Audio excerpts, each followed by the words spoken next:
फिर हम लोग देखेंगे नंबर सिस्टम में ही जो हमारा नेक्स्ट चैप्टर है, वो नेक्स्ट चैप्टर है हमारा decimal representation of rational number. Decimal decimal decimal representation of rational number. Rational number जो दो टाइप का होता है, एक होता है टर्मिनेटिंग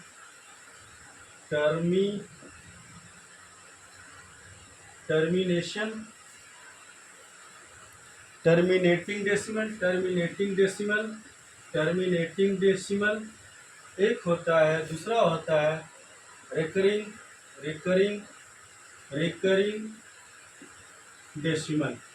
डेसिमल। ये दोनों को आप लोग समझ लिए। टर्मिनेटिंग डेसिमल क्या होता है? टर्मिनेटिंग डेसिमल मतलब जैसे हम किसी संख्या में भाग देते हैं, अगर हम किसी संख्या में भाग देते हैं तो हम देखेंगे कि उस संख्या में भाग देने के बाद एक स्थान तक, दो स्थान तक, तीसरे स्थान तक वो वैल्यू जो है, वो संख्या जो है पूर्णतः डिवाइड हो जाएगी। उसमें ना कोई शेष बचेगा और वो पूरी तरह से डिवाइड हो जाएगी। तो वहाँ उसको बोलते हैं टर्मिनेटिंग, मतलब वो टर्मिनेट हो गया, एक स्थान तक जाने के बाद उसका काम खत्म हो गया। जैसे कि आप लोग देख लीजिए, जैसे टर्मिनेट मतलब आप जैसे कोई सरकारी नौकरी है या प्राइवेट नौकरी में नौकरी करता है, काम करता है आदमी, तो कोई गलती कर दिया है या कुछ और कर दिया तो वो पकड़ा गया, तो गया तो उसको क्या कर दिया जाता है? टर्मिनेट कर दिया जाता है, निकाल दिया जाता है। तो वो उसकी जॉब ख़त्म हो जाती है। उसकी जॉब ख़त्म हो जाती है मतलब वो उसकी कहानी वहीं से ख़त्म हो गई, उसका काम ख़त्म हो गया, वो अब कुछ नहीं कर सकता, यानी उसकी कहानी ख़त्म हो गई, उसका प्रोग्राम वहीं ख़त्म हो गया।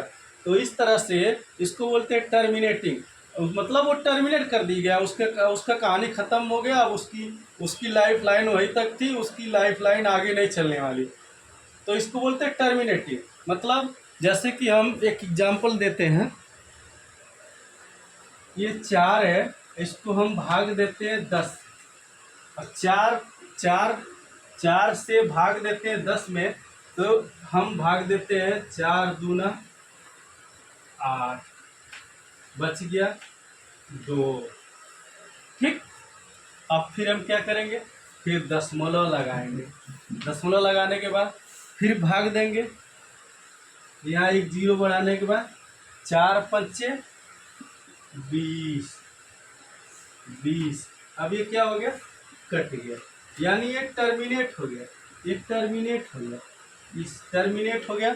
यानी बेटा जरा मार्कर निकाला, उसमें से ये खत्म हो गया, मार्कर निकालो, बैग में मार्कर निकालो। ये टर्मिनेट हो गया, यानी इसकी कहानी खत्म हो गई, ये यहीं तक थे। ठीक,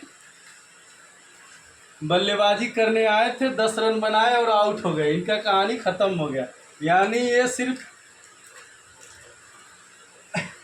4 नंबर पर बैटिंग करने आए थे, ठीक, और 10 रन बनाए और चले गए, यानी इनकी कहानी यही खत्म हुई। अब हम दूसरा देखते हैं, जैसे है आपका 8 से हम डिवाइडेशन करते हैं, 8 से हम डिवाइडेशन करते हैं 5 में, डिवाइडेशन करते हैं 5 में, तो देखेंगे डिवाइडेशन नहीं होगा, 0 बढ़ाएंगे, पॉइंट लगाएंगे, ये हो जाएगा 50। 8 पच्चे 40, ठीक, 8 छक्के 48, बचा कितना? 2। ठीक, चल रहा है ना, चलने दो, टेढ़ा क्यों कर दी? ठीक, 2 बचा, फिर यहाँ 0 बढ़ाएंगे, 8 दूना 16, बचा कितना? 4, 8 पच्चे 40, बचा कितना? 0, कहानी खत्म, राम राम सत्य। सकते, यानी ये टर्मिनेट हो गया। तो ये हो गया कहानी टर्मिनेशन वाला।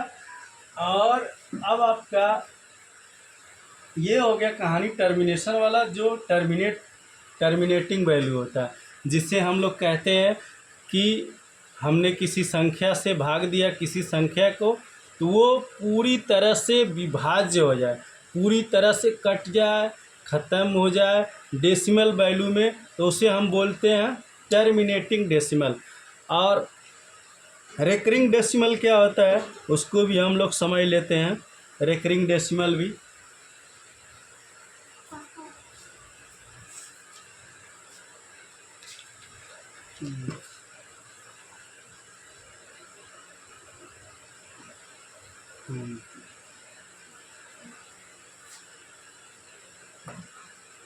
रेकरिंग डेसिमल हम लोग समझ लेते हैं। रेकरिंग डेसिमल आपका बहुत आसान है। रेकरिंग डेसिमल को हम लोग समझ लेते हैं। रेकरिंग डेसिमल ये क्लियर हो जाएगा। उसके बाद हम लोग एग्जाम्पल देखेंगे, 10-20 एग्जाम्पल देखेंगे। 10-20 एग्जाम्पल के साथ ही इस कहानी को, आज की कहानी को फिनिश करेंगे। अब जैसे कि हम रेकरिंग डेसिमल देख लेते हैं। 2/3 है, यानी 2 को 3 से भाग देना है। अब जैसे अब 3 से भाग देना है। अब देखिए भाग जाएगा नहीं, दशमलव लगाएंगे, 0 बढ़ाएंगे, 3 छक्के 18, बचा कितना 2, भाग जाएगा। हाँ, फिर 3 छक्के 18, भाग 2 बचा, फिर भाग जाएगा 3 छक्के 18, 2, फिर 3 छक्के 18, 3 छक्के 18, यानी ये कभी भी डिवाइड नहीं हो सकता। ये किसी भी प्लेस तक जाएंगे भाग देते हुए, डिवाइड करने की कोशिश करेंगे, तो ये हमारा किसी भी प्लेस तक डिवाइड नहीं होगा। ये हमारा हो गया रेकरिंग। अब इसको हम लिखने के लिए रेकरिंग को रिप्रेजेंट कर देते हैं। आप आगे गए, 0 लगाए, पॉइंट लगाए, 6 पे बार लगाए, तो आपका हो गया। ये रिप्रेजेंट कर दिया कि ये जो है हमारा डिवाइड नहीं होगा, और ये रिकरिंग डेसिमल है। रेशनल नंबर में रिकरिंग डेसिमल है। इस तरह से हम बहुत सारे एग्जाम्पल चाहें तो देख सकते हैं और लगा भी सकते हैं। इसको चाहें तो आप लोग सॉल्व भी कर सकते हैं। ये बहुत आसान होता है, बहुत इजी होता है। तो इसलिए आप लोग ध्यान दीजिए, पढ़ाई कीजिए।